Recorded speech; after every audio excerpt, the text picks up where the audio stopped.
Cassian? You'll be here. And here we go. It's the comic book bullies. Man, you come right out of a comic book. It's the comic book bullies. You will bow down before me! It's the comic book bullies. Now I am the master. It's the comic book bullies. It's the comic book bullies. Okay, give it to me. The following contains offensive language and spoilers. Listener discretion is advised. Reese's Puffs. Reese's Puffs. Ninja rap. I want my REEESES Reese's. That is, I don't know what that is. Reese's Puffs, the cereal. You never had Reese's Puffs cereal? No. Oh man, it's Man, great. I never heard a rap about it either, but yeah. Oh yeah, that was the commercial. I'll YouTube it. Okay. Welcome back to the Comic Book Bullies. Nurse You Book Me, host Leroy, aka the OGYN, with my co-hosts. Yeah, this is Eli, aka Long Tall Sally. There you go. All right.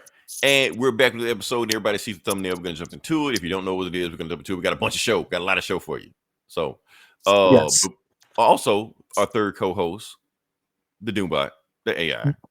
All hail the Doombots. Yeah, so Eli, IG, Instagram gave us an option to create an AI, so I may do that by the end of the week.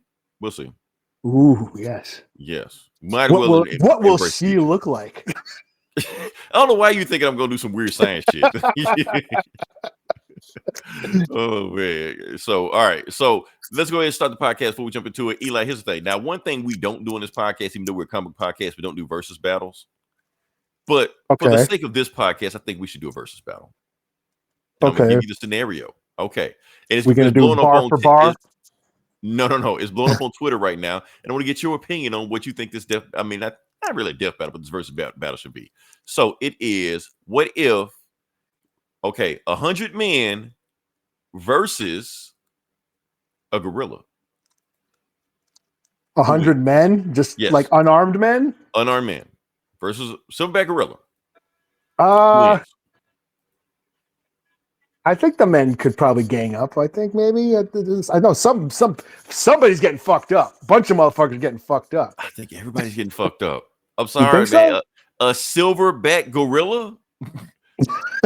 Yeah, I'm sorry. He's killing 100 people. Standing over their dead bodies, beating his chest. I just like I know some people will get fucked up, but gorillas get tired too. I mean, but what? It's adrenaline, though.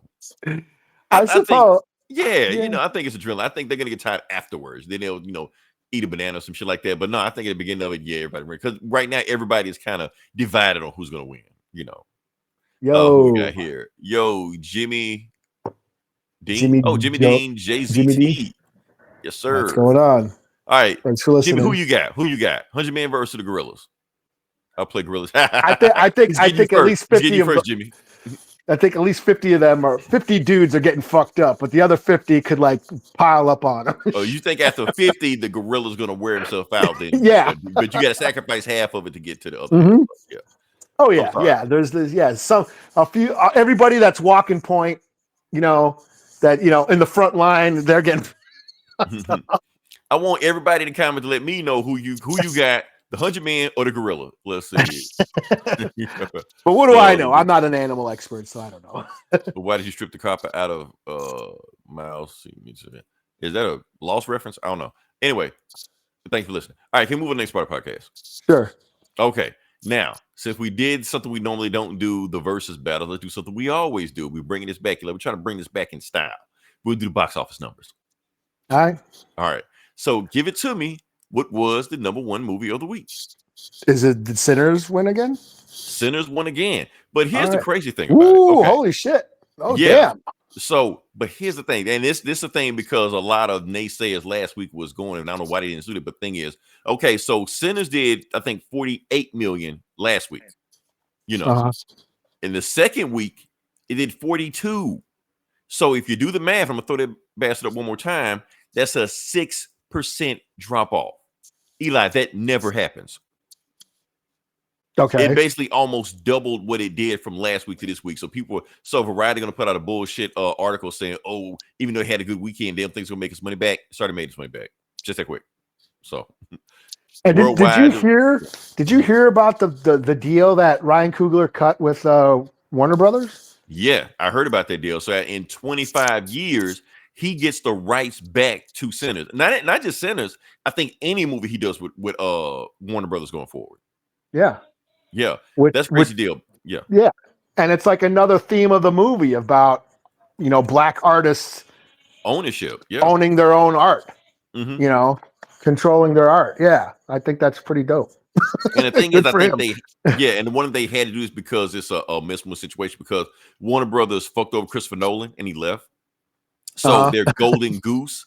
They're like, we need something else. So basically, Ryan Coogler basically just like, look, you either give me this deal, I'm going somewhere else. So they had to just basically give him the candy store, give him whatever he wants. Just take whatever you want, So, but I love it. Basically, Sinners is a black-owned movie. I love it. I also love this, that it already has done over half of what Captain America 4 did. I'm loving that. Reason I'm loving it is because Sinners is doing the numbers that Marvel wanted Captain America 4 to do. That's why they released it on Black History Month. That's why they wanted us to do some kind of grassroots movement. No, we see through your bullshit, man. We see it. So Could have been cool, but right. But no, you want to cut corners, Yeah, it could have been cool. I was excited. I was finally excited for a Marvel movie. White-owned business. That's just called business. So yeah, there's no such thing as a white entertainment TV. It's just TV. So yeah. So I guess Yeah, I went shopping. I bought gas yesterday. Right. We don't call it the white-owned gas station. It's just the gas station. That's it.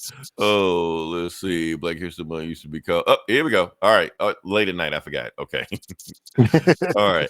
All right. So, but let's go back to the box office, Eli. Let's go. But that's not the bit. That's not the end of it. All right. We talk about Sinners. Sinners did his thing. Okay. That's fine and dandy. Uh-huh. But let's look at number 2 on the list. I did see that. You saw that? I know you see it, Eli. I know you see it. Uh-huh. Yes, sir. Yes, Star Wars Episode 3, Revenge of the Sith. And look at that poster. That movie poster has no right to go as hard as it is going. That's Anakin pretty cool. Yeah, Anakin and Mount Mustafar, I guess. Planet Mustafar, whatever you want to call it. Yeah. Yeah. Awesome. Look, and this is the reason why we don't talk about why we ban Star Wars on this podcast because of this movie, because this is the GOAT Star Wars movie. I will down the hill. I will fight anybody. Come at me, bro. Put up your dukes. But we're not gonna fight. You know what? I talk shit on the sequels, but I saw every sequel in the theater multiple times, including Revenge of the Sith multiple times. Right. Keep in mind, I don't say the sequels. I just say that one. That's the only one I'm talking about. As a matter of fact, Eli, I would have saw it in the theaters. 1, they didn't have it in IMAX. 2, I had a bunch of shit to do, so I couldn't do it. But I forgot it was coming out. I thought it was coming. I knew it was coming back out in theaters, but I thought it was gonna be like you thought May May 4th or something like that. Yeah. That's this weekend. They try to put on the actual date. Yeah. So yeah. But yeah, May the 4th would have sounded better. So like you don't. Oh, here we go. That guy again. Okay. Thanks for listening.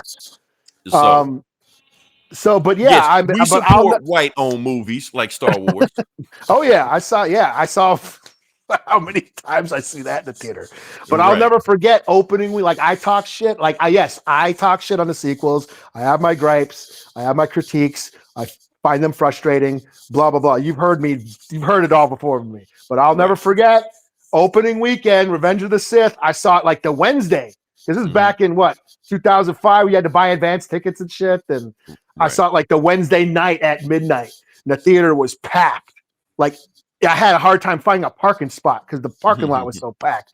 And it was like everyone with lightsabers and all that shit. Hey, was there a lightsaber fighting your Yeah, people were cosplaying all that shit. Okay. It was like Endgame. Like I hadn't seen like Revenge of the Sith and Endgame is the only time I've seen theaters that packed like that. You know what I'm saying? Yeah, it was crazy. Yeah. Yeah. And I remember when It changed schools. They said, "Okay, here we go." You should still let it. All right. when Order 66 happened, the Order 66 scene, and which caught me off guard. I was like, "Holy shit, that's fucked up." Didn't see that coming. When Yoda, took out those clone troopers, I set that theater off. I was the first one to go, "Yeah!" and start clapping, and then the whole theater erupted in applause. So as Like much I as much as I talk shit on the prequels, that's how I was totally enthralled, and I jumped up and fucking screamed during that part. it was an event movie. Yeah. So Yeah, good yeah, okay. times. Shout out to Steve Beno. I think his name Bono. Right here. What's he bitching about? I can't even read his shit. I gotta get my glasses. Oh, But yeah. Get your glass while I do that. Okay, but the point is, I don't want to read that shit. but the point is, I am going to see it either Monday or Tuesday. Either I got to see it. If IMAX, I would have found a way to see it because I want to see Revenge of the Sith in IMAX. But since it's not in IMAX, Well, remember before Disney bought Star Wars, they were going to re-release all the movies in 3D.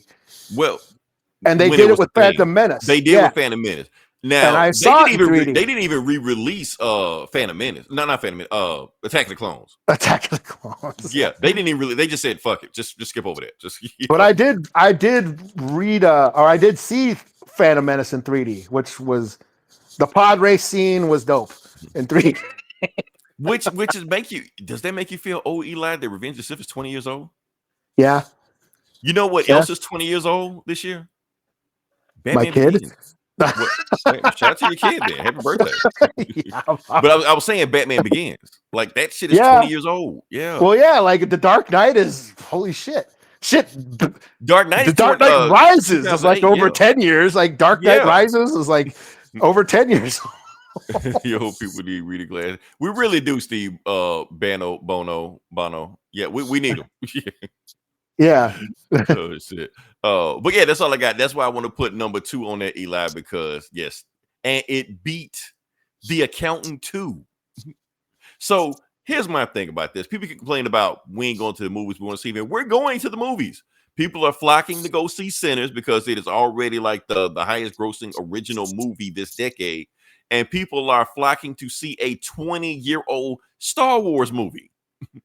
Over anything else is out right now. And people flock to go see Minecraft, I hear. And that too, yeah. So, but the point is, people are there. People are coming out. Mm-hmm. You make something people want to see, they will see it. So stop making excuses for why people didn't see Black Bag or Mickey 17 or all this other bullshit. Yeah, and that Jesus movie is still in the top 10. So yeah. So there you go, Steve-O. Go watch that shit. Right. Native Holiday. Oh, here we go. Yeah, he's wilding. Don't worry. We will acknowledge you, Bono. Yeah. So, all right. Can we move on to the next part? That's all I want to say. Sure. Okay. All right. Now we're here. We're here at it. Everybody see the thumbnail. I'm gonna step back and I'm gonna let Eli talk about it. Like I said, whenever we talk about Star Wars, I'm sorry, but you know the rule, Eli. You know the rule. Whenever we talk about Star Wars, it can get volatile. So I have to step back sometimes and let you just go at it and just see what you go, and then we'll see where we'll go from there. And I may or may not jump in, or may just jump into something else. I don't know. We'll see. So, but you said you watched it though, right? I did, but I'm gonna let you talk about it. All right. I'll jump in when I need to, or if I'm needed at all. For those that don't know, like I said, we're talking about Andor season 2, episodes 1 through 3. And I'm gonna just let go. Yeah, episodes 1 through 3 dropped the other night. Checked them out, and it's continuing the season. It's continuing the Andor season. Now, Andor is sort of a mixed bag for people because it's a more serious, adult themed Star Wars project, which has divided fans. Listen, everything divides Star Wars fans. No matter what they do, people are going to bitch about it. They bitched about this for being too slow, not enough action, not enough lightsabers, not enough pew, pew, pew, too serious, too slow, blah, blah, blah, blah, blah. So, yeah. But a lot of people did like it because it was more mature and it tackled more mature themes, showing the effects of a fascist empire has on the rest of the galaxy and what people do. Dealing with that. Yes, Han, Leia, Luke, Chewie, they were all having fun with the lightsabers and the space battles, but the rest of the galaxy were living under the iron fist of the Empire, and that's what this show focuses on. So more of a serious tone. Because when you really think about it, the movies never really explain how bad the Empire is. They just said they're bad, but why are they bad? Yeah, I mean, occasionally, there's mass destruction, blowing up of planets, mass genocide, and we've seen decapitations, and we've seen some shit, Anakin, in the younglings. I mean, we've seen some shit. So they show what they did with Lando City. They just took that shit over. But Andor and Rogue One, that showed the effects of what it had on the people, So that's what Andor is about. It's a more serious, mature themed Star Wars show. Star Wars for adults. So Star Wars for adults. Which is funny because most of the Star Wars fans are fucking old ass motherfuckers. That's a different topic. It's about fucking time, Right. So season 2 picked up. It happens a year later. We have Andor still doing shit for the rebellion. We still catching up on Mon Mothma and her shit she's doing, and then Bix, Andor's girlfriend, his woman, who's hiding out on a farm planet, kind of laying low and working without a permit on this farm planet, hiding out from the Empire. So yes, it was going again. It was, the show tackles real world socio-political, topics, in space. In space, yes. But this week it caused a stir. Episode 3 in particular kind of divided the fan base because it went to a place that Star Wars has never gone to before, involving SA. I won't say, I don't want to get us marked or whatever, but yes, we've never gone there in Star Wars. And that has sort of divided the fan base with a bunch of discussions. Should Star Wars go there? Is Star Wars going too far by addressing that? That's kind of been the chatter all week. And I can understand it. I can understand people taken aback by that episode and what happened. I was taken back. I didn't expect it to go there. Yes, Bix was, attacked by an Imperial officer who tried to force himself on her. It was a very hard scene to watch, and I didn't expect it. And there was no trigger warnings or nothing. Nothing. There was nothing. Hey, warning, this episode contains mature, blah, blah, blah. No, it didn't prepare any of us. So I can understand if if people got triggered by it, I get it. Some people feel Star Wars is a more family friendly thing, and there shouldn't be a place for that. And you can't make a toy out of that. So I get that. Yeah, are they going to release the creepy Imperial Guard figure? Right. you know what I mean? You Admiral fucking creep fuckboy. Right. You know what I mean? The Admiral Incel. I want that toy. And that's the thing. It's because this is the same universe where Ewoks exist. This is where Baby Yoda exists. This is where Jar Jar and the Porgs exist. Star Wars has always been sort of family friendly. That's just how we've been conditioned to consume it. Yes, Eli? We did. Yes, there are parts. Yes, there is violence. Yes, Death Star blowing up planets. I'm saying, don't they have a planet of prostitutes in Star Wars? I'm sure they do. The Twi'leks? That's all suggested. Yes, they're suggested. Is it though? That's what I'm saying. It's But that's it's the like thing is highly suggested. But yeah, we've never been shown it. This episode showed the actual act, which that is is true. what Not people suggested. It's like it's showing you in the face. Yeah. which is what people have an issue with. This like, yeah, should it go there? Is it going too far if they do go there? This is the franchise that was basically funded by toys. Right. So I understand if people find it triggering and it turns them off. I get it. If you don't want to watch it, maybe don't watch it. That's how I say, if you don't like it, don't watch it. But I think the first season of Andor has prepared the audience. Like, this is an adult themed show with more mature topics that you should have saw this coming. You know what I mean? Or you shouldn't be surprised. Like, this is showing fascism, how fascism works, how oppression works, how colonizers have worked. That was a big part of colonization and imposing their will. And it was Raping a very and pillaging. Yeah, that's what they did. Yes, that's what and she even used the word. She used the R word. You know what's crazy about it? That was actually more shocking than the actual action. When she said it out loud. When she said it, I was like, holy shit. Like, whoa, we're going there. Okay. Yeah, we were there. And because it was like, you could see him being a creep, and of course, she's an illegal. She didn't have her papers. She didn't have her ID, her work permit. And he's like, well, maybe we can work something out. Like, oh my God. Just hit the nail on the head. She's Hispanic also. Yeah. And then he attacks her and like, holy shit. And I was taken back. I was not prepared for that, So I get it, that how people can find it, a little too much. I get it, but I'll tell you one thing. It got a reaction. Yeah. It got a reaction out of me. I was like, holy shit. It got a reaction on social media. It was like, here's the thing, it was spoiled for me. So when I just typed in Andor on Twitter, that's the first thing that popped up. Andor rape. I'm like, what? What the fuck going on here? Yeah. Because I was like, what the fuck? I was like, you better kill this motherfucker, Bix. And that's what I'm glad about in that scene. I'm glad that Andor didn't come and just save her out of somewhere and rescue her. Yeah. No, I was like, she take out your attacker.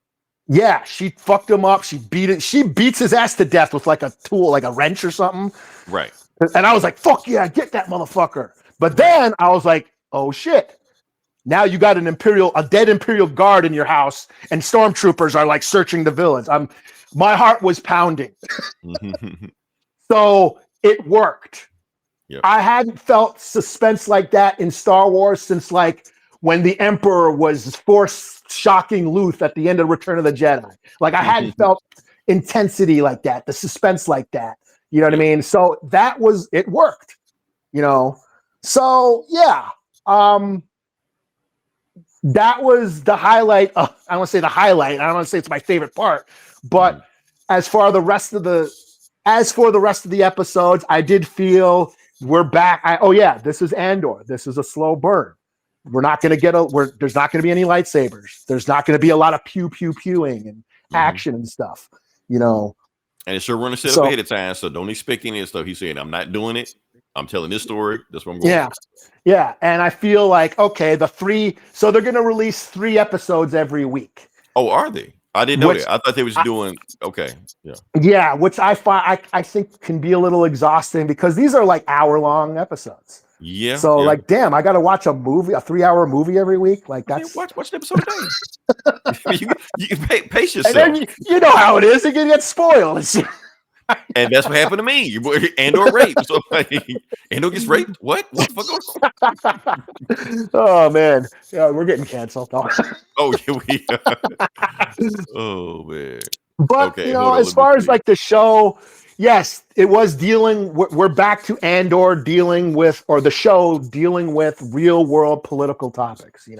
Like I said, Bix is an illegal immigrant working illegally on a farm planet. We have, Andor, it starts out with Andor sort of stealing a new ship, a new TIE fighter. It looks like an interceptor. And then he crash land, or he was supposed to meet a rendezvous on a planet, but the person he was supposed to meet was dead. And then he gets captured by 2 factions of rebels who are bickering. So they're rebels, but they're two factions and they're fighting each other. So Mhm. there you go. There's the left, the Dems, who can never unite and are always bickering amongst each other. You know what I mean? So you had that sort of comment on that, and he's held hostage by these two factions for 3 episodes. I thought that was probably the weakest part for me. It was just like him being held hostage for 3 episodes. Right. And then Mon Mothma, who's the billionaire who's trying to fund the rebellion, but she's under the watchful eye of the Empire and everybody else. She's got to lay low, and she's realizing that she's going to have to sacrifice some shit because she's realized this is during her daughter's wedding. Mhm. Her daughter it's a fixed. They're royalty. They're Right. rich royalty. They have arranged marriages. Her daughter is being married off to another wealthy family, and they're going to combine their wealth and all that royalty shit. And she's realizing, her daughter is a spoiled rich brat, and she's surrounded by privileged billionaires who got their heads up their asses, who do not give a fuck what the Empire is doing to the rest of the galaxy, So she has to make a sacrifice. And she was realizing that in these episodes. That was another meme of Mon Mothma dancing at the wedding. That's the thing. Andor rape, Mon Mothma dancing. So yeah, that's like 2 things right behind each other. Yeah. Mon Mothma's like, fuck it, this is my last party before shit, because, and then there's that whole thing with her friend who's trying to blackmail her and shit, and Luthen's probably gonna put a hit out on him. And then again, it's shown how grimy the rebels are, that they're just gangsters ready to like that dude's probably dead. Then of course there's the Empire that's plotting on taking over a planet because they need their natural resources. That spider planet.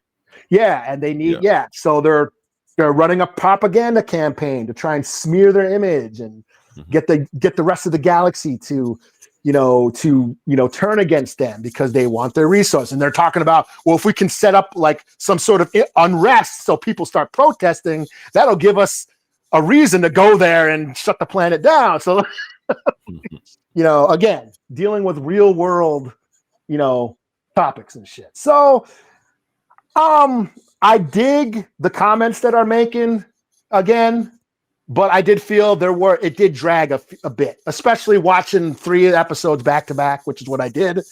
I felt it did drag. I felt the pacing was a little off. Not that I wanted lightsabers to come out. I just okay, let's go. Let's move along. Like the whole blackmailing thing. Like, I was like, come on, what are you going to do to this guy? Something's got to be done to this guy. And then at the end, they just put him in a little cab or whatever. And the driver is what's her face's old lover. So, she's going to fucking kill him. Yeah. Oh, the driver, she's on Doctor Who now. That's the companion now. But yeah. Oh, is it? Okay. Yeah. Yeah. So yeah, a lot. I dig what it has to say, but I felt it dragged a bit. At least these first 3 episodes for me. It could get better. Who knows? This is just the start. We have another 9 episodes to go. And I think what makes this show interesting, even though it's a prequel and even though we know it's going to happen, it's the fact that they're not giving up. The fact that how driven all these characters are. We know how Andor is going to end up, Right. But he's so determined. He's so determined, and it's that hope, I guess, that keeps him going.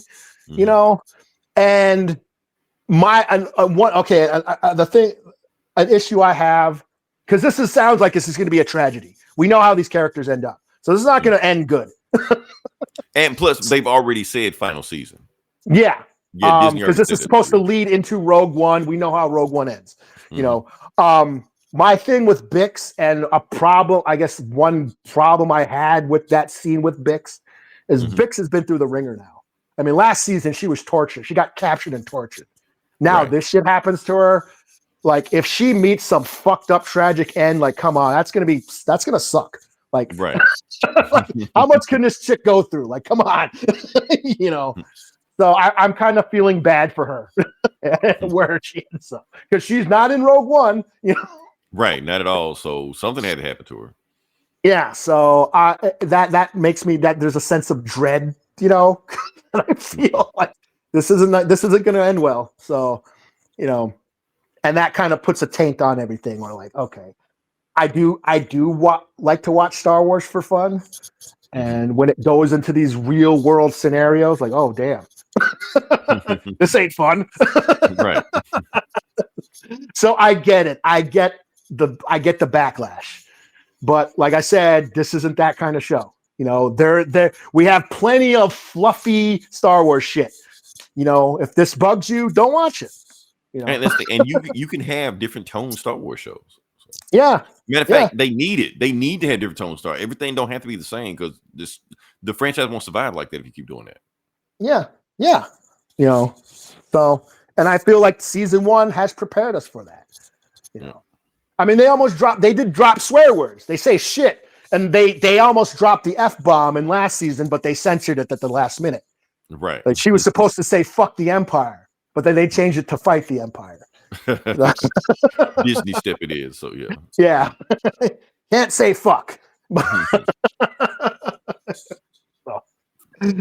So yeah, I guess I'll give it a 3.5 out of 5. Like I was interesting. I just felt it dragged a little bit, so. And maybe I should just watch it an episode at a time. Like, yeah, instead of just binging it like that. So yeah, like that's like 3 hours. Like, oh damn, Yeah, a show I started a day. feeling it. Yeah, I started by the third episode. Yeah, I started. But like I said, you will get shit spoiled. So yeah, if it happens. So yeah. All right. Moving. Anything you like to add? Are you sure? Sure. Yeah, let's go there. Fuck it. Okay, here we go. All right. This show boring as shit, man. I'm sorry. I'm glad you enjoying it. Honestly, everything you're saying on this show right now, you actually, that's what happened. Okay, I didn't know that, because I was kind of like checking in and out what's going on with this show. But here's the thing, Eli. I'm okay with that. I'm okay with the show being boring as shit. You want to know why? Do you hear that? Do you hear it? But nothing. You don't hear it? Exactly. That's my whole point. Nobody's bitching. Nobody's complaining about shit. Nobody's up in the rain. And you got, I mean, it's a few people, but not like it was with the Acolyte. Not like it was with anything else watched like that. This is just like, I can watch this boring ass show in peace. And nobody's fucking with me. I'm okay with that. I'm fine with that. If you don't like, if you don't like Andor, it's not because you're racist. Right. Exactly. Because here's the thing, Eli. When Acolyte came out, and people didn't listen to our show, all they just saw is the thumbnails I was making and shit like that. So they automatically assume that we were like the other people. Oh, you don't like Andor because of this. I mean, I'm sorry. You don't like Acolyte because of this, and that. Oh, you racist, or you hate women, or you hate whatever. I'm like, what the fuck? People that never comment on it, they just see the thumbnails and like, see, are y'all like the rest of the guys? Y'all just some racist ass Star Wars. I'm like, no, man. We are giving points why we don't like this show. We are not like these other assholes out here. We're not just saying shit just to be saying shit. But with Andor, nobody's caring.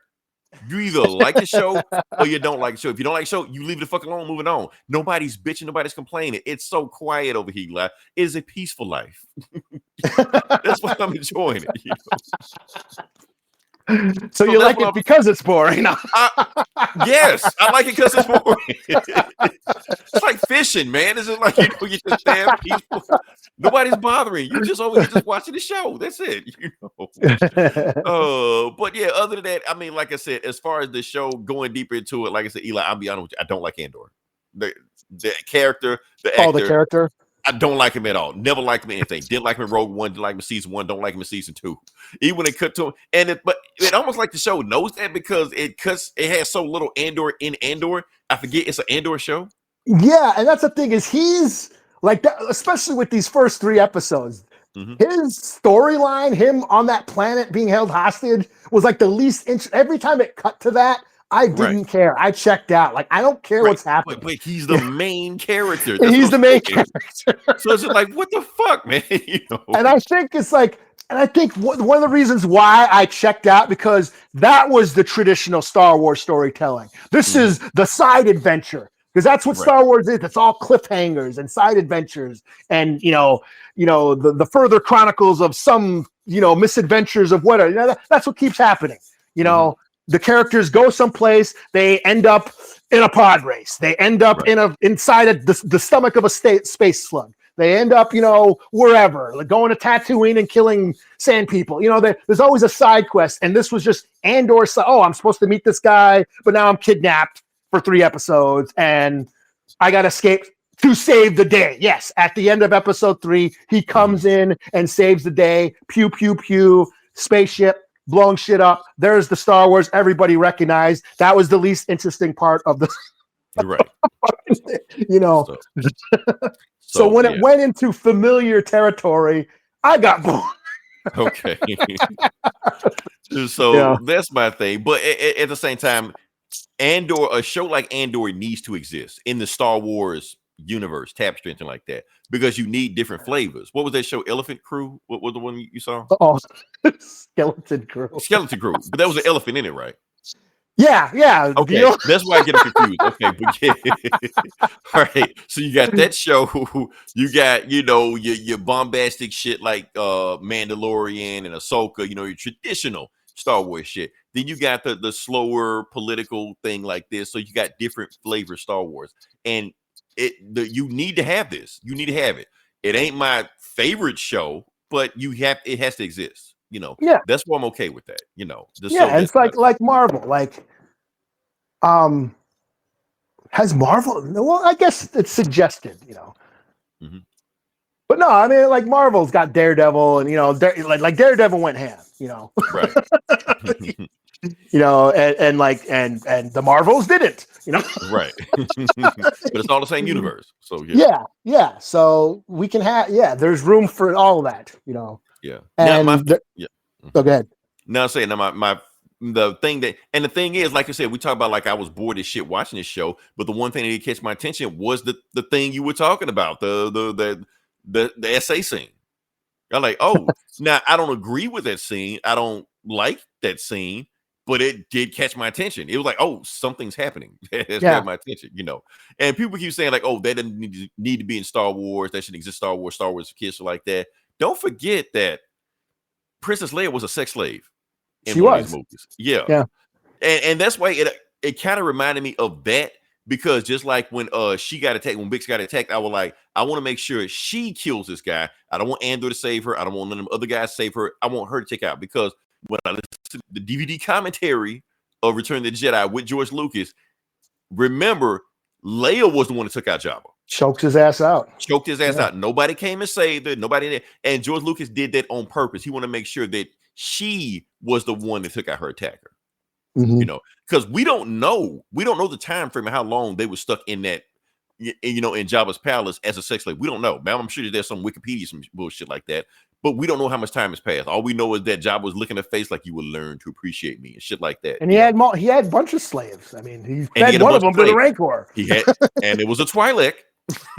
Like I said, but we're gonna go there. Like I said, just things that it's just been hitting at. But that's my whole point, is that, like I said, they've had sexual situations suggested in there. But like I said, this is Han and Leia, they've kissed. There's been romance. Yeah, but nothing that extreme. Sexual assault like this. So that extreme. So. But and now that's the thing, is like, that's the debate. Should that exist? Because does that, like, did Snyder go that hard in the DC universe? Like, you see, you want to go there, Eli? You want to go there? Sure. I have a thing prepared. Okay. Okay, because just like we got a banned topic of Star Wars, our other banned topic is Zack Snyder. So I decided to go 2 for 1. Go for it. Did you see my post? Did you see my post? Yeah, about the scene or whatever, the scene stealing or whatever. Yeah, they tore my ass up in the comment section last. You should be proud. I did. Well, like, I see what you're saying. Like, yeah, it was like a shot for. It was like a shot for shot edit. No. I'm going deeper than that.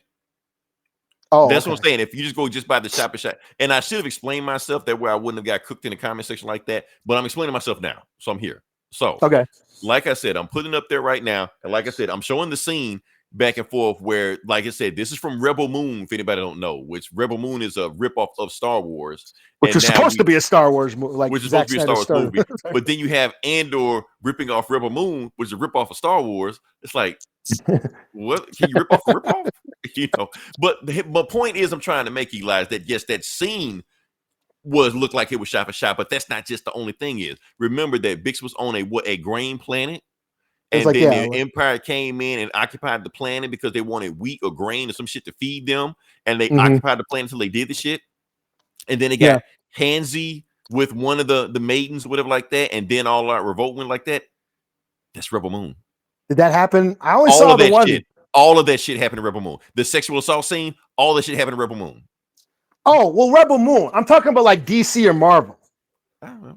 Probably, like in the movies. Did the MCU ever go there? I don't think so. Or did the DCU? Did Snyder? Like Snyder got dark, but did he get that dark in the DC? Honestly, if my mind don't want to go there right now. If he did, I don't want to go there. Let's not like go research. We don't need to go. Yeah, research I don't want to research that shit. I don't want to go down that rabbit hole. But my point is, I think that's what people found jarring. You know, like Marvel is supposed to be fun and fluffy, and you know, DC, Batman, Superman, Wonder Woman, it's fun and fluffy. Star Wars, fun and fluffy. Now, let's shit, the movies. I can't think of a situation, and it may be on the tip of my kind of think about it. But I will say this: in the comics. Oh yeah, the comics, yes. Yeah, in the comics, because here's the thing: you know how? Okay, remember when we keep talking about like Invincible and that chick that whatever fuck happened and shit like that? Yeah.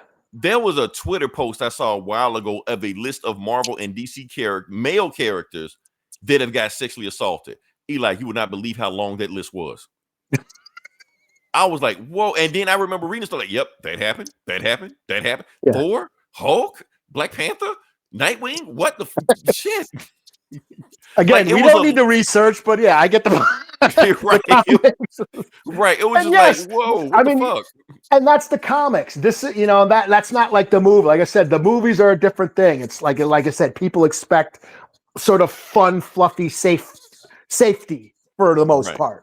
You know, it's escapism. DC or Marvel even hinted at that stuff. But so, and I think when I think that's the issue people had with this. Yes, we see it in The Boys. We see it in The Invincible. Yes, we see it. We've seen it in other indie shit, Sin City and what have you. But I'm talking about the actual like DC, Marvel, Star Wars is supposed to be like kid friendly, I guess, to a certain extent. You know, and I think that's the issue people had. And which I understand, but you know, you don't, like I said, there's all kinds of stuff to consume. You don't have to consume the shit you don't like, you know. Gotcha. So we're agreeing that he ripped off Zack Snyder. Gotcha.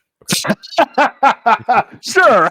Okay. As long as we're on the same page. Okay. All right. Can we move on to the next part of the podcast? Sure. I should have did a thing, but I'm not going to do it. Okay. Predator, you're up. Because I didn't do a thing. Let me get a drink of water. Okay. Getting parched.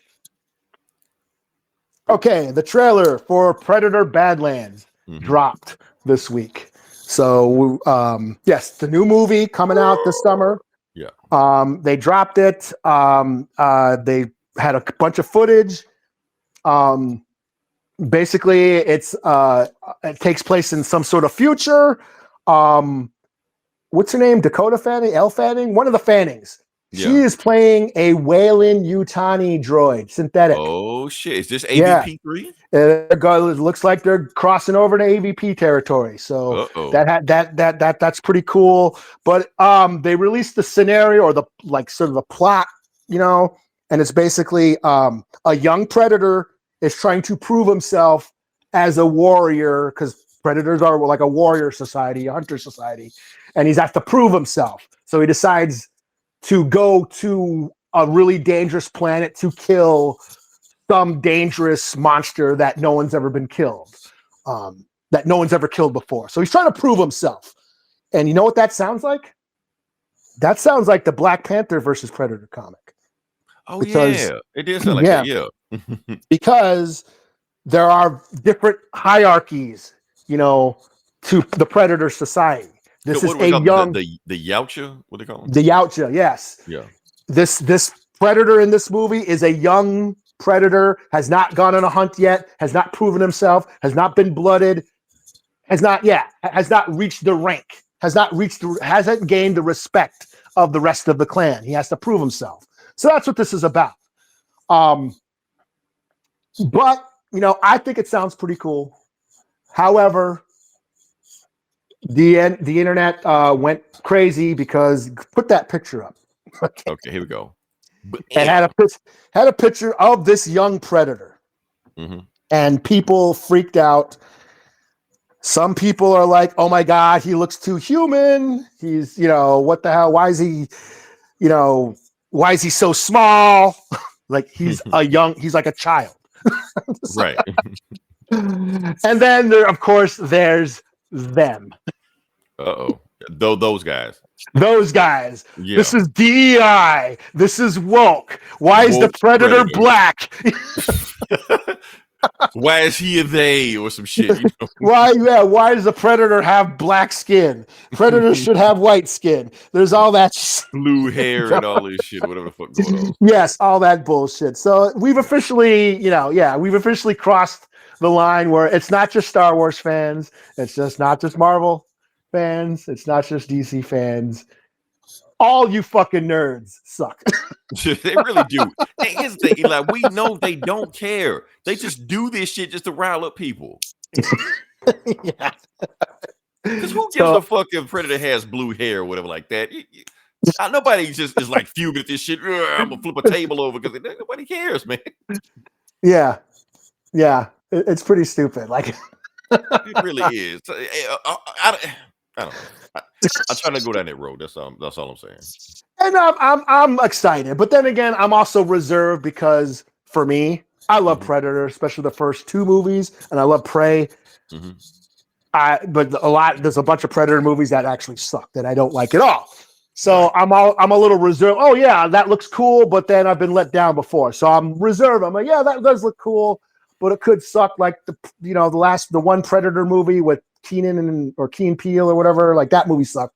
The one with Olivia Munn. So I never saw it. So yeah, the one that with Olivia Munn, that movie sucked. I didn't like Predators. I didn't like the AVP movie sucked. So I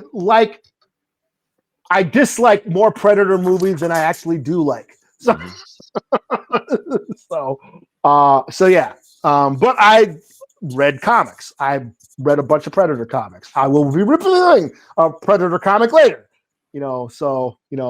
If I don't, like I said, if you don't like the movies, there's other media you can consume, which is what I do. but then they can't bitch about it. Yeah. How they gonna bitch about it if you don't see it? And you know what pisses me off? The thing. Yes, I'm a nerd. This is what pisses me off about other nerds, especially when it comes to Boba Fett. Like, oh, Boba Fett sucked. He died all stupid. He's a bitch. Yeah, but in the comics and in the books, see, that's stupid. Why do I got to read a book or a comic book to see how cool a character is? It's called reading, you dumb fuck. Like, it's called critical thinking, asshole. If you're an actual fan of something, you will, explore this thing that you're a fan of, instead of being a filthy casual that just bitches every time a movie comes out every 10 years. Right. And, yeah. Read a book, motherfuckers. Damn. So, yeah. All right. We move past that. Okay. Yeah. You're up, right? I'm up. It's on me. All right. We're going to talk about something we can both jump in on. Wednesday on Netflix, season 2. Yes. Wednesday is back. I guess. Let me know when she dances in this. That's the only thing I really cared about in that show. So I know it's going to happen. So Eli, I want you to tag me when the new TikTok thing shows up. So is that Century? Who? That dude. Is that the dude who plays Century? No, I think that's you know who that guy is? That's on tip of my tongue. That's that guy. That guy? That's that guy. Muse. Okay. Mutants. Muse. Oh, Muse. Yes. Oh, okay. Yeah, I knew he looked I didn't familiar think about for a you second. just said. I was like, oh, because I kept thinking like I'd seen that guy from somewhere before. Yeah, that's so did I. I like that's why I knew it was a Marvel thing. So yeah, we just saw him. Okay. All right. That's the end of the Wednesday talk. I don't give a shit about that. Here's what I want to talk about. Remember last week, Eli, I promised you I was going to bring you a black Jenna Ortega. Okay. Here we go. All right. I didn't know what you meant. What the fuck are you talking about? So yes, we got a black Jenna Ortega out right now. Let me get my glasses. Okay, zoom in on that. Bono, Steve Bano, bands.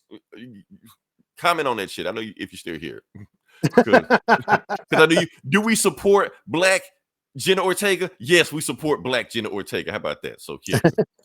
All right. So for those who don't know who this is Taylor Russell. That's what she is right now. Okay. She's rumored to be dating Michael B. Jordan because, of course, why not? So, but the point is, Hollywood has caught on to people saying that Jenna Ortega and Taylor Russell look so much together that they're making a remake, because they always make a remake of a movie, of Single White Female. That's what I'm not making this up. I got this from Deadline. They're really doing this. So yeah. My only thing is, you might want to change the name of the movie. That's all. That's all I'm saying. Shit. They open up a big old can of worms with that. What is this movie going to be called? I'm just saying you can't. That's all I'm saying. So, yeah. So you asked for it, Eli. I gave you Black Jenna Ortega. So yeah, there you go. Well, I didn't ask for it. You just that's the name of the movie. Right. Give me a Latina Beyonce or some shit. All right, where are we now? Oh, I think it's back. It's back on you, Eli. It's back on you. Okay, is it? It is. Boom. I'm gonna throw this up there. I'm gonna just let you just go. What's it say? Boom. Oh shit. Yeah. Oh, okay. Yeah. Oh, well, this is just so Toho, the film company in Japan, who's produced a bunch of shit, including Godzilla movies. They own the rights to Godzilla. So they are doing a campaign to produce more movies to go international. So they got a big budget to just make more movies and to get more international audiences. And that includes a Godzilla sequel and a sequel to -1. So that's official now. They are making a sequel to -1. So that's it. So that'll be pretty cool. Same director, same team. They'll probably get a little bit of a bigger budget. Well, what are they going to call it? Is it going to be called -2? Or just one? Or 0? Or 0? Godzilla -0? Yeah. When I first heard the title to -1, which was like a year or two ago before the movie came out, yeah, and it said -1, what does that mean? I thought Godzilla was below Monster Zero, which is Ghidra, because there's a movie called Invasion of Monster Zero, which was Ghidra, when the Exilians brought Ghidra to Earth to take over Earth, blah, blah, blah, blah, blah. He was called Monster Zero. So when they said -1, it's Godzilla -1. Like he's... I think you reached too hard on that. Yeah, that was my nerd. That was me being a fucking nerd. Okay. The reach is too much. Yes, let me go outside and frolic into the park. Touch grass. Yeah, let me get outside. Let me get some fresh air. All right. So can we throw it back on me? Okay. Yeah. We're at the video game section. I briefly talked about this last week, but I want to go a little bit in depth on that because I actually seen the show. We're gonna talk about The Last of Us. Okay. The Last of Us season 2. Like I said, we talked about it last week. It happened. Oh boy died. It's it. He's out of there. Yeah, I heard. I did see all the internet going wild about this shit. Yeah, but the thing was, all I could do was watch reactions and stuff like that. No, I actually watched the episode, and because I was telling my friends, my friends had already seen it. So because I can't remember, I haven't played part 2. I hadn't played that game or anything like that. So my friends were saying, "Oh yeah, it's just like the game," and they were making all these like golf club jokes and shit. I'm just like, I don't know what you're talking about. But then when I actually saw the episode, I'm like, oh, I get it. Hilarious, but also fucked up, but still. So now I understand what's going on. So I'll be honest with you, like that episode, I think it was episode 2, season 2. Honestly, that was a 10-10 episode, one of the best episodes TV ever seen. I think it's up there. That being said, they might have killed the show. I did see like TikTok is like flooded with reactions. Yeah, it's some people knew it was gonna happen, some people didn't know it was gonna happen, so you're getting reactions all over the place, stuff like that. But that's and there are people saying, I'm totally done with the show. Yeah. I'm not watching the show. So here's the thing: there is a trope called jumping the shark. Have you ever heard of it, Eli? Yeah. Okay. For those that don't know what we're talking about, there's a TV show called Jumping the Shark. It actually comes from Happy Days, where the Fonz surfs and in a leather jacket actually jumps over a shark. And the thing is, some people say this episode was so ridiculous that the show never recovered, and the show was worse of it, and probably getting canceled because of that. So Yeah. basically, the term of jumping the shark is when the show takes such a big swing that you really don't recover after that, and you kind of like it's a shell of itself. Even if you keep going, but it eventually leads to your downfall after a while. You know, we got plenty of examples of jumping the shark. Honestly, Eli, for Community, I think the paintball episode was jumping the shark. Really? I think they kept chasing it high after a while, where they stopped trying to be real character, and let's just be cartoon character. Let's go over the top and zany and shit. You know? That's the episode that hooked me. No. I love the episode. That's what I'm saying. I love the episode. I'm just saying every episode after that, I think the show took a dive or it dipped after that. Yeah, because they reached such a high. You can't match that high. Well, the Russo, are we gonna go to the Community? Because when the Russos got there, that's when the show got really good. Right. And then when they left, and then Dan Harmon got fired for a season, then it took another dive. Right. I mean, because the paintball episode got them the Marvel job. Mm-hmm. That was like, oh yeah, we're hiring these guys on the spot. So yeah, that's what did it. But like I said, and when they left, I think people tried to keep it going. They were like, let's not do paintball, but let's just make every episode trying to capture that energy. Well, like imitate. They're trying to imitate. They're trying to imitate. And I think it lost itself. It lost itself in the meaning of it. So that's what I mean by jumping the shark there. So I think the same thing with this. Like I said, I seen the new episode of The Last of Us. I seen it. Joel isn't there. It's about Ellie and some other chick, the Hawk Girl chick, the Madam Web chick. She did a bunch of shit. You know her when you see her. The point is, the episode is just about them. The whole episode is about them mourning because it said about Joel and what they need to do and stuff like that. And it was a somber episode, but at the same time, in the back of my head, I'm like, where are we going with this? Am I invested in this? Am I invested on a bunch of side characters now trying to be the lead? Am I invested in it? I don't know. Now I'm gonna keep watching to see, but I don't know. It may be, I don't know. I'm gonna just keep watching to see before I make a full suggestion of it. Like, did the show kneecap itself by kneecapping Joel? That's what I need to know. So, did Fonzie jump in a shark? Yeah, it do that. So I will let you know whether or not it did. In Milwaukee. Didn't that show take place in Milwaukee? It took place in Milwaukee. Yep. Laverne and Shirley. Remember that was a spinoff. Well, Lake Superior. Is there sharks in Lake Superior? I don't know. It's a fresh water. I don't know. It's a fresh water. Do they? I don't know. Maybe there is. I don't know. Why were there sharks in Gladiator 2? They do what the fuck they want to do, man. Doesn't really matter. Yeah. All right. Let me see if we move on to the next part of the podcast. Sure. Okay. Like I said, this Comic Book Bullies, where we talk about comic books. We're going to jump into it. Elon, I'm going to jump in first because you got more books, and we'll see where we go from there. So, okay. I'm just going to start out with my book of the week. Already? Off the rip? Okay. Yeah, man. Book of the week. Predator versus Spider-Man, number 1. I figured that's what we had. Bam. Okay. Yeah. And I gotta stand corrected. I was worried about Marvel taking over Predator and Alien Comics. It's like, are they gonna go as hard as Dark Horse? Are they gonna go as gory? And this issue has proven me wrong. I stand corrected, y'all. There you go. Well, I think because Marvel technically it isn't a Marvel comic, they got their own imprint. Mm-hmm. So but they got Spider-Man in it too, though. Yeah, you got Spider-Man. So I think, okay, you can't go as hard with Spider. Like Wolverine and Black Panther, you can go there, but Spider-Man, I don't know. But yeah. Yeah. So we start out, and the city is hot. We're in New York. The city's hot. It's very hot. There's a heat wave, and that's what attracts predators. You know, the heat and conflict. You know, it's the concrete jungle. You know, some agent, some FBI agent or whatever, or the detective is investigating a murder. Mm-hmm.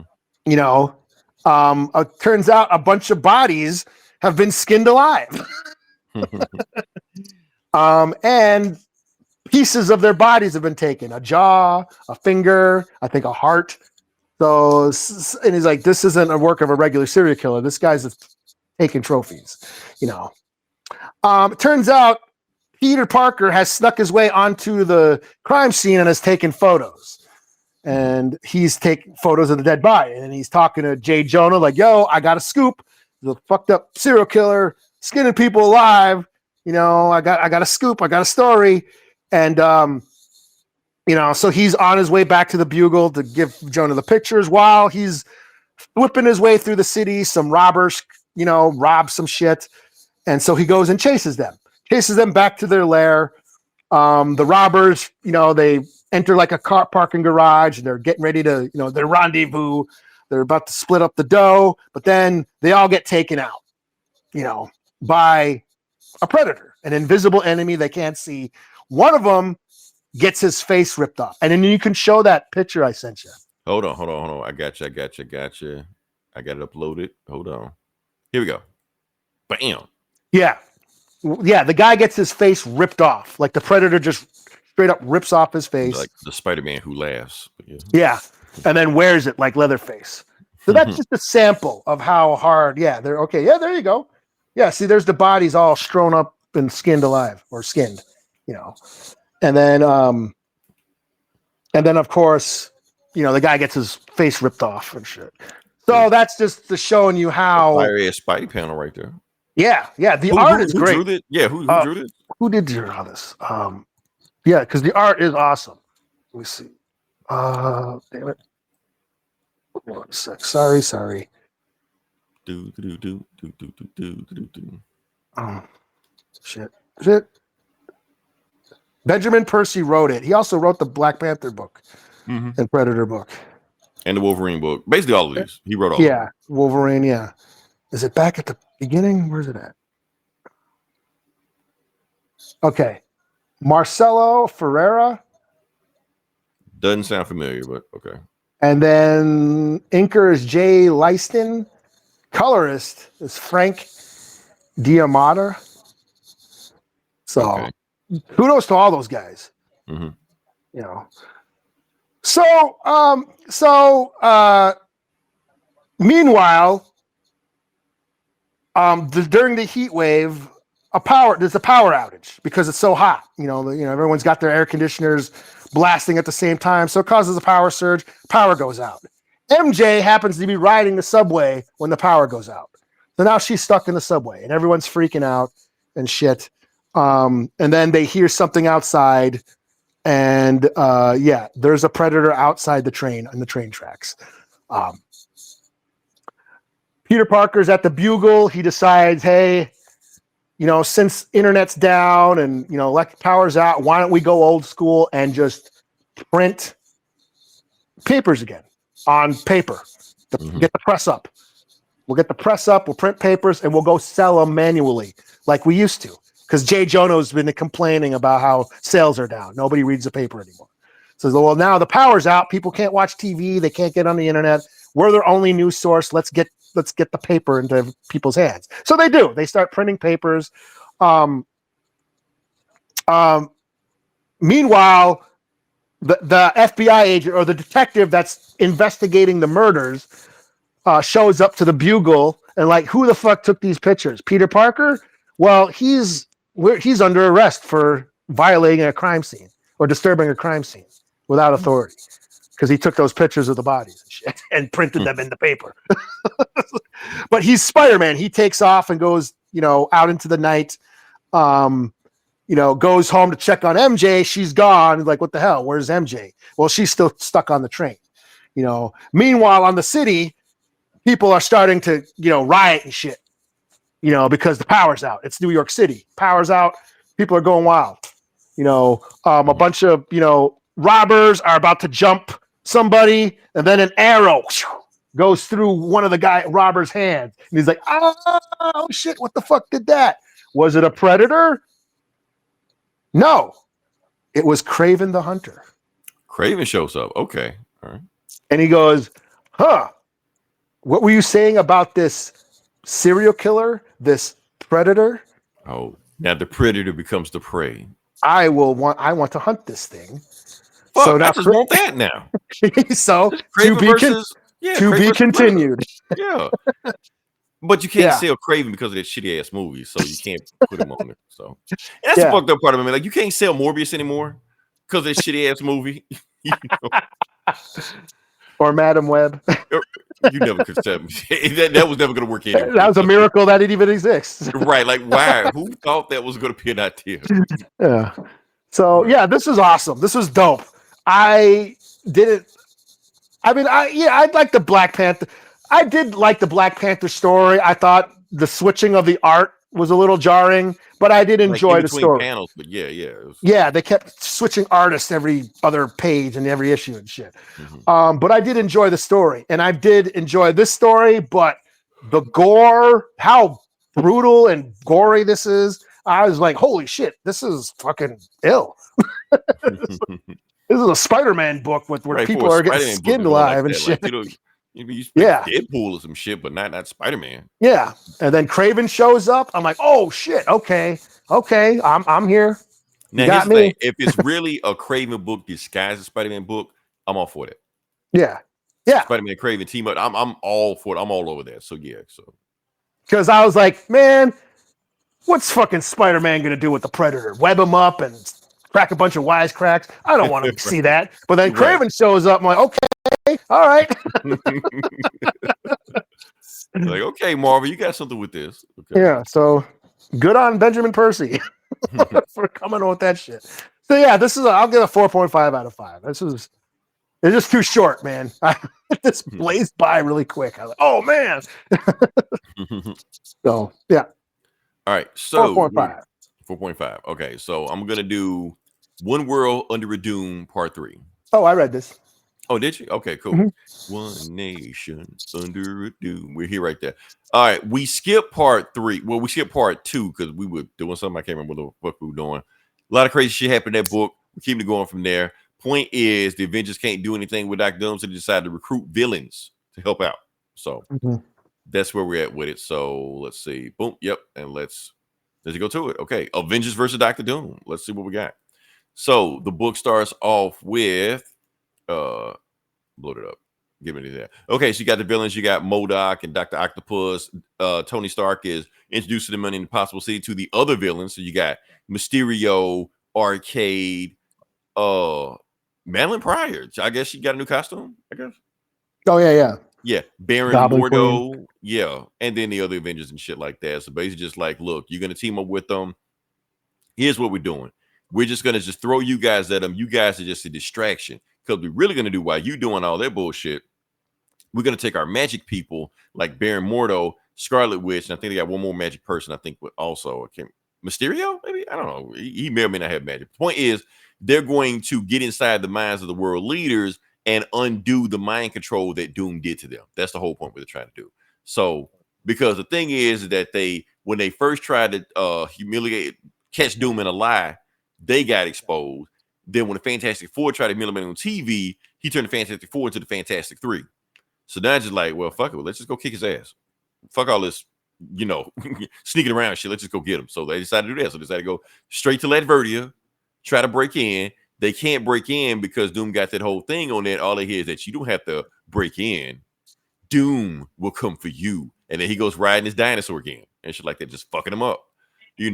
They're fighting, and while he's fighting them, so apparently Arcade has a magic bullet that he may or may not have gotten from Mysterio, and Doom is just like, okay, stop all this bullshit. But it was just enough time to distract them. So Scarlet Witch and Baron Mordo and Madeline Pryor also, she's telepath also. So they was able to get into the mind of the world leaders to see exactly what the hell Doom did to them, to make all of them do what they want to do. When they finally got in there and find out, Scarlet was like, oh shit. You're like, what did he do? What did he do to them? You're like, he didn't do anything. He negotiated with them. All he did is just, he asked them what they wanted, and he did it for them. If they want somebody assassinated, he did it. If they wanted like a big titty actress, he gave it to them. That's it. Like he didn't trick him, mind control, anything like that. He delivered exactly what he said he's gonna do. Then he's fucking him up and shit like that. He was like, okay, enough of this shit, Avengers. I'm sick of this shit. He's like, look, we don't have time for this shit, because while y'all fighting me right now, that supervillain prison that y'all made called the Wrath, everybody's escaping and running loose in New York City right now. So y'all can either keep fighting me, or we could all go to New York right now and put those guys back in the raft. And they're like, hold up, that shit don't even sound right, Doom. How are they breaking out the exact same time we're fighting you? You did something to do with this. He was like, maybe I did, maybe I didn't. The point is, they're loose. So what you gonna do? And they're like, man, fuck that. Let's go fuck Doom up. So they do that. Doom like, big mistake. And that's when Doom, bam, snaps his fingers and sends everybody to New York with a raft, and they put everybody back in the raft, and that's it. So meanwhile, the news report comes out that the Avengers were too busy fighting Doom, who's trying to save us. And you got guys wearing like Doom t-shirts and paraphernalia and all this shit like that. Like everybody's a Doom fan, while shitting on the Avengers because the Avengers are too busy trying to stop what Doom is doing because he's creating world peace instead of like just getting on board. And he's like, yeah, don't worry about the Avengers. I'll take care of them, but I'm for you, the people. And then not only are the people watching what Doom is doing, the Dread Dormammu is watching what Doom is doing also. You got to see the whole thing like a Tribe Called Quest. Dread Dormammu. So the whole point what he's doing, he's saying, so Doom is the Sorcerer Supreme now? And he's busy doing all this, using his powers to be a politician? What the fuck he got going on? Don't he know his real responsibilities as the Sorcerer Supreme? The Sorcerer Supreme's main job is to keep me out. Doom hadn't even thought about me. So since he's so busy worrying about the other bullshit going on, I can just invade Earth because I don't have a Sorcerer Supreme to stop me. So next issue, Dormammu versus Dr. Doom. So says the Dread Dormammu. So for the funk of it. So, like I said, fun book. Now we're starting to get to the meat of it. Now we're starting to see what's going on because Doom's so worried about, being the big dude. Like Sorcerer Supreme being getting all this attention. Right. Like you have a job, Doom. You're supposed to be Sorcerer Supreme. Like, yeah. So yeah, it's like it's funny that like Doom is so arrogant and he, just wants world domination that his arrogance forgot, like, hey, you ain't that's his biggest weakness. That's Doom's biggest weakness is how his ego. His ego is his biggest weakness. Yeah. If he would just check his ego, but he can't do that. Yeah. Yeah. He's like one of the books he told like a celestial, like fuck you or some shit. Like just kneel to me, Doom, and I will give you like fuck you, man. Doom answers nobody. So yeah, overall 45. I'm enjoying the book. Don't know where it's going. I think in the Avengers, I'm not reading it, but the Avengers 25 just came out. It's like an exact continuation we have, like when the Avengers go to the raft and Sam Wilson gets fucked up. He's like, look, I can't do this shit no more, man. I got no powers. I can't keep up with y'all. And I think he gets a new suit to give him like super speed, super strength, all that bullshit. So yeah. Yeah, I'm not reading them, but I know there's a bunch of tie-ins for the Doom it's a lot. World or whatever. Like I said, we didn't talk about what happened in the Fantastic Four, but just know they got fucked up. So yeah. All right. So what you got next? I will do G.I. Joe number 6. G.I. Joe. I got a double dose of Joe this week. So this is the more main... and no one is half the battle. Yeah, G.I. Joe. So this is number 6. Cobra. So the Joes have infiltrated the Cobra base because they're about to set off the brain bomb. What's his name? Dr. Monev, created this bomb that will basically destroy everything in a 5-mile radius. And then after that, whoever's caught after that will become mind controlled and follow Cobra. So they're about to set this thing off. The Joes show up and they're kicking ass, beating shit out of everybody. Duke gets into the main throne room, sees the doctor in that thing about to blow up, and Cobra Commander. So now we have Duke versus Cobra Commander, and they beat the shit out of each other. They're talking shit, and it's pretty cool. Hero versus villain. All the other Joes are preoccupied doing shit. Destro's trying to fucking talk to Baron. The Baroness is on the Joe side. She's defected to the Joes because Duke helped her escape the rat, or not the rat, the pit. Like too much Marvel, but yeah. Yeah. Yeah. The pit a couple like that, like a year ago or whatever. Or back in the Duke book. That was when there was just a Duke book.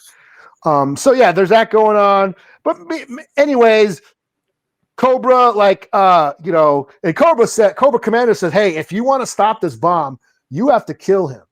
That's the only way this bomb was being,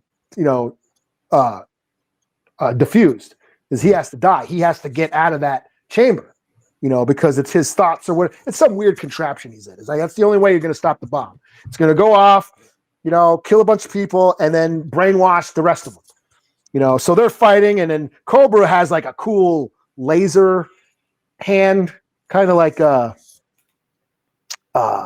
what's his name? What's that show? What was that? Was it Upgrade? Remember that movie, Upgrade? I didn't watch it. It's kind of like Venom, but like a better version of Venom. Basically, he had a gun in his hand. So this Yeah. Cobra's got like a laser in his hand, and he's trying to shoot Duke, but then he deflects it and ends up killing the doctor. Like Duke blocks but then the laser goes off and ends up killing the doctor, defusing the bomb, and then fucking he's like, "No, you bastard!" And then fucking Cobra slices him up and cuts him down, and then escapes. And then the Joes rescue Duke. Cobra Commander goes back to his hideout, and him and Destro have words. Destro's like, "Man, you fucked up my bomb. You blah, blah, blah, blah, blah. You're doing shit I didn't think you were going to do. Like, I didn't agree to any of the shit you're doing, Cobra, blah, blah, blah, blah, blah." And he's like, "Just kneel down, asshole." They argue. So, you got that tension between Destro and Cobra Commander still going. Mhm. And then, and then he's like, "Just remember my master plan." And then he opens up the thing, and they still got Megatron's body, like in chains, like there's shit. Okay. yeah. So again, this is the crossover with Transformers. Then we go back to G.I. Joe headquarters, and Hawk is bitching out Duke like, "You didn't obey orders," or blah blah blah blah blah, all this shit. He says, "Yes, but the Joes came, and the Joes showed up, and the Joes did what they were supposed to do. So we're not perfect, and we need some more training, and because this is like G.I. Joe year one. We need more time in the field, but I think our intentions are good, and we work as a good team, and blah blah blah blah blah." And then Clutch, he's another G.I. Joe guy. He's like, "Okay, I need a break. I've been through a lot. I infiltrated Cobra. I'm dealing with a lot, paranoid, being, keeping my cover, thinking they were going to kill me like all the time. So I need a break. I'm going to go for a drive and just, clear my head." So he jumps in a Jeep and takes off driving, and he's driving down. And then all of a sudden, while he's driving, the Jeep, Cliff jumper. It's Hound. Hound. That's what it was. He was. Yeah. Jeep, He was the Jeep. So and that's where it says "to be continued." And he's like, "What the hell?" so there's Clutch looking up at Hound, like, "What the hell?" Yeah. So it's finally starting to happen, where it's been almost 2 years of them sort of teasing, world building, and yeah. Now shit has started. Yeah, G.I. Joe and Transformers are now starting to interact with each other, which is what we've been waiting for. But it's been a cool buildup. So yeah, this is another 4 out of 5. This was almost my book of the week until I read the Predator versus Spider-Man. So okay, nice. Where is that book at? Okay, so that's not it. It's here. Okay, so last book I'm going to do is Batman 159, I think. I still haven't read this yet. I've been meaning to. Yeah. This is the Hush book? Yeah. With Jim Lee and shit? Yeah, that's the one. Yeah. I think I'm at it right now. All right. So, yeah, that's what's going on right now. So, this is Hush part 2 of it. Like I said, it finished off where Hush fucked up. Hush fucked up Joker. And Joker is basically dying and bleeding out, and Batman's just left to see what the hell's going on, what he's going to do next with it. So then we find out what's going on next with it. And of course, you see Jason Todd on the cover. So obviously, it's not going to turn out the way Batman wants it to. So, yeah. Yeah, right. that looks like Wonder Man. My first glance. I need my glasses. He does. Now I can't unsee it. Okay. What's Wonder Man doing a Batman? All right. All right. So the book starts off in Park Row, but for those that understand Batman lore, they know what that is. That's Crime Alley. Mm-hmm. The alley where the Waynes got shot and Batman became Batman. And then you got Batman driving around to Crime Alley with Joker, who's unconscious, in his passenger side. And he goes there, and who does he meet? Leslie Tompkins, Dr. Leslie Tompkins. I mean, she runs a clinic in Park Row in Crime Alley, and she's just like, Bruce, what are you doing? Get your ass in here. Oh, she's all hot all of a sudden. Yeah, she used to be like an old Aunt May lady. Now she's like, because on Gotham she was played by Deadpool's girlfriend. Oh yeah. Yeah, so I guess so. Yeah, whatever's going on there. The point is, he takes Joker in there because he can't take Joker to a regular hospital because no regular hospital is going to save him. But he feels like Leslie Tompkins owes him, and she'll do it for him. So she's like, I need to save him. She's like, I don't have the equipment to save him. Like, matter of fact, I might accidentally kill him just because I don't have the equipment to get here because he's in a delicate state. He's like, just do what you can. And like I said, Joker fucked up. But she's like, oh shit. He's like, can you save him? She's like, I do what I can. And she's looking at him and she's just like, okay, well, it looks like he's fucked up, but he's not too fucked up because Hush did it. So since Hush is a surgeon, he didn't like do a sloppy job with it. So she can kind of patch him up as long as, but the thing is, Joker starts waking up. So Batman takes like a thing out of his bat belt and out of his dick. Yeah, puts it in his mouth, but basically puts Joker back in like an induced coma, so Leslie Thomas can work on him. Let me knock him back out real quick. Yeah, yeah. So she's just like, Bruce, sit your ass over there while I just take care of this. So Batman just sit there, and since he goes to sleep, and while he's going to sleep, he's having nightmares of all the shit Joker did because he's thinking like, why did I save the Joker again? Because he's debating with us. So like, I could have just like left the room, turned it away, like, or just dumped him in the middle of the street or something like just not did anything. But I decided to do this. Then he wakes up and she's like, Bruce, wake your ass up. He's stable-ish for right now, but he needs 24-hour care. So your next move, get him the fuck out of my clinic. Like, because I'm running a 24-hour clinic. I can't have people seeing like I got the Joker in here. So you need to take him somewhere. Take him to a hospital. He needs 24-hour care. She's like, if I can't take it to a hospital, they won't save him. Okay, take him to Arkham. He'll kill anybody in the hospital. Yeah, he'll kill anybody, or they'll kill him. One or the other. They're like, take him to Arkham. I can't take him to Arkham. They will kill him in Arkham. Hush is still after him. She's like, well, you know what you need to do then. She's like, shit. So he does what he needs to do. He takes him to the Batcave.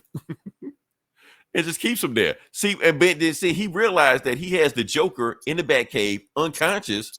He can like do shit to him. You're like, fuck, let me examine him. Find out where the Joker come from. So he starts like doing a whole thing on Joker, like looking at him, examining stuff like that, looking at his fingerprints like that. Joker has no fingerprints. He thought that maybe this is like makeups like that. No, it's his skin. He was like, and as far as his fingerprint, like, did whatever happened to him do it, like the Ace Chemical do it, or did he carve off his own fingerprints? Like, I don't know. So he has no identity. He looks at his toe prints. None there either. He was like, so who the hell is this guy? He didn't, and next thing you know, he got a gun in the back of his head. They're like, oh shit. He like, how did you find me? He was like, I know you, old man. The same way that I know how you're gonna get out of here, same way I got in here. So it's true. You are working with the Joker. He like, I'm not working with the Joker. I'm trying to keep it alive. He like, that's the same thing. So, so he was like, well, look, he was telling him, look, if you shoot me in the back of the head, you already know my cowl is just going to ricochet and probably hit you in the back of the head. That's cool. He's not bulletproof. And that's when Batman's like, man, stop this shit.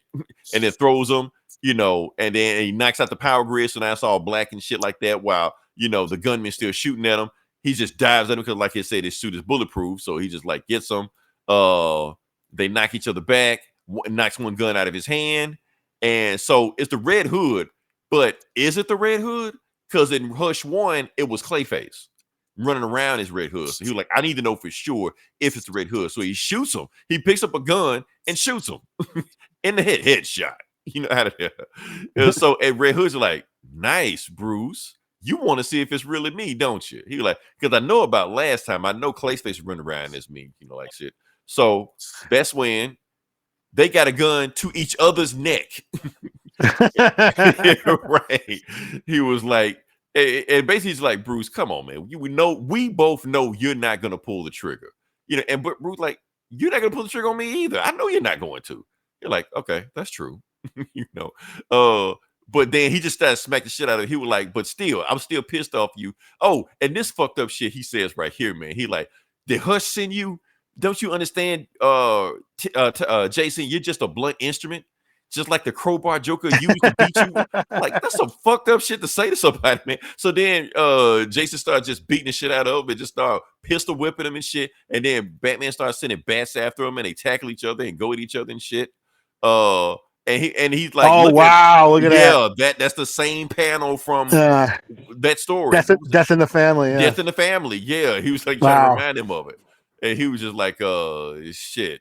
He was like, but still, bam, and he smacks him in the face again because basically Bruce trying to talk him down and Jason ain't trying to hear it. So yeah. Meanwhile, we got Nightwing and Batgirl. So it's like, how did he get into the clock tower? He was just like, look, he's smarter than you think he is, and I know how that is because y'all underestimate him just like you underestimate me. But what we got going on right now, even though we're in a citywide lockdown, he might be the only person that can help us. He was like, and that is correct. I am the only person that can help you. And it turns out it is the Riddler. Damn, look at the fucking yeah, he's all fucking swollen. Absolute shit. Riddler AF. Like what? When I saw this, what I thought of like absolute Riddler is right. And this is how you know that Jeff Loeb didn't read this the current run, because Chip Zdarsky's run ended 2 issues ago, where Riddler was the main villain, and he looked like regular ass Riddler. Now he looks like Venom Bang Riddler. He's been going to the gym. Right. In 2 issues. Okay. So yeah, he was like, look, Dick, Babs, we gotta go save Bruce. Because Riddler already knows who everybody is because he's Riddler. Whatever. Like, right, is his cane a sword or some shit? Like, we will find out. He ain't just walking around with the big ass cane just for no reason. So yeah. All right. So Bruce finally wakes up. Batman finally wakes up after Jason knocked his ass. Like, oh shit, he must have got to Jason. But his Batmobile is gone. Well, one of his Batmobiles is gone. And Joker is also gone. She was like, what the fuck's going on? So obviously he didn't come here to kill the Joker. Hush is behind this. To be continued. So yeah. So yeah, now the book is starting to get going. Now the book is starting to justify its existence. Is it? Yeah, I'm to pick this shit up. I just, Yeah, and the first issue didn't really stick because I didn't know where we were going with it. But now I'm like, okay, there's a reason for this book to exist. Now, Jim Lee drawn Batman in it again. Like, oh, and it got some awesome panels like him and Jason holding guns. It's like a Mexican standoff. Okay, that's like John Woo shit. Yeah, yeah. It's interesting. Now, the funny thing about it, like Jeff Loeb putting Jason Todd in this, because in the first Hush book, when Red Hood shows up, well, actually, when Jason Todd shows up, this was before the Under the Red Hood book came out. So this was technically his first appearance in 20 years after he got killed. But then they walked back saying, oh, it wasn't him, it was Clayface, or it was like a Ra's al Ghul assassin or some shit, League assassin, whatever like that. So they had to walk it back saying it wasn't him. But at the time, we were like, "Is it him? It's not him." Yeah. But now he's here. Now he's here in the flesh.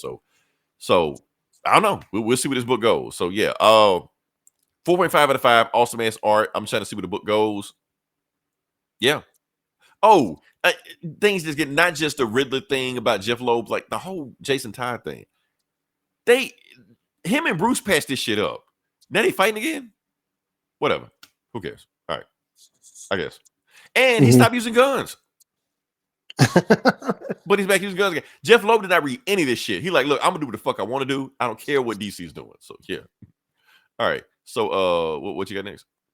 I guess I'll do that G.I. Joe Silent Missions with Roadblock. Silent Mission. Is that who The Rock played in that movie? Okay.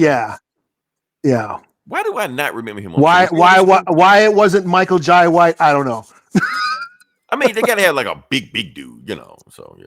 Yeah, but I think Michael Jai White could have pulled it off. Bigger than Michael Clark. Or Michael Clark Duncan. I think he died by then. Was he dead by then? Yeah, I think so. Yeah. Rest in peace to the Kingpin. Yeah. Or Luke Cage, that dude. Like he could. He wasn't a thing yet, Yeah. So this is the Roadblock. This is the Silent Mission issues. Last few weeks we've been having these silent missions, silent issues, with no words, just all visuals, no words, no dialogue, no panel or no text, nothing, just all visual, shouting or tribute to G.I. Joe 21 back in the 80s when Snake Eyes snuck into Cobra, and they introduced Storm Shadow. That was a silent issue. So this is sort of a throwback to that. So we've had You said issue number 38. 21, 20 or 21. 21? Yeah, I think it was 21. And they did it. They said they did it because they were behind on schedule. They were behind schedule, and they said, okay, if we just don't print words in this book, we save the lettering process, and we can get back. We can catch up on our schedule, catch up on our work. So they did, and it turned out to be this monumental issue, and it's the first appearance of Storm Shadow, blah, blah, blah, blah. So now they're paying tribute with these books. We've had the Beachhead book. We've had the Jinx book. We have the Spirit book. Now we have Roadblock. So in this issue, Lady J has been kidnapped by Cobra, and they're in some like winter. It's the winter time. They're going through some winter forest. It's snow. And it's winter time. Then they're going through a trail, and a grenade gets thrown, and the whole caravan blows up. And then Duke jumps on a snowmobile and comes in blazing. Not Duke, Roadblock, and fucks up all the fucking not stormtroopers, Cobra troopers, and they're all in white. It's the snow, and he's basically there to rescue Lady J. Meanwhile, back at the Cobra headquarters, they're like, "Hey, our caravan is getting attacked. Go see what's up." So then a Cobra Viper jumps in, the plane to go see what's up. Cut back to Roadblock, fucking all these other motherfuckers up. He's picking people up, throwing them against trees. Basically Roadblock smash. And pulls off the door to the thing to the transport. And meanwhile, Lady J already fucking people up. They open the door and she's already killed like all the like once the diversion happened, she got busy, and she's handcuffed, and she's in handcuffs. So he opens the door, and all the Cobra guards are dead. Lady J's fucked them all up. So they jump on the snowmobile, and they start getting chased. And then the fucking jet or the Viper or whatever is chasing them. So you got a plane chasing the snowmobile. It reminded me of that one James Bond movie. Was it shit? The one with Timothy Dalton, where they're on the snowmobiles? Shit. Living Daylights? Was it the Living Daylights? Yeah. Yeah. It reminded me of that. Like they're just actually like every other James Bond movie has a ski scene. Well, he was skiing, like in I think For Your Eyes Only or whatever. But in like The Spy Who Loved Me. Okay. And Her Majesty's Secret Service. But this is a snowmobile. So okay, all right, yeah. Yeah. But so yeah, there's a chase. The plane fucking sends a bomb, blows up the trail. They get flown, they almost get taken out by a missile. Lady J, Roadblock, the snowmobile, they go flying, but it's the snow, so they land in a bunch of snow. The fucking plane is coming back around, circling back around.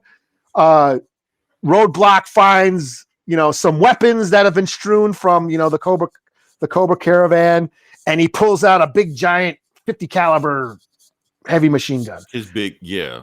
Yeah. And then and takes out the jet. And then, the jet goes crashing, fucking crashes.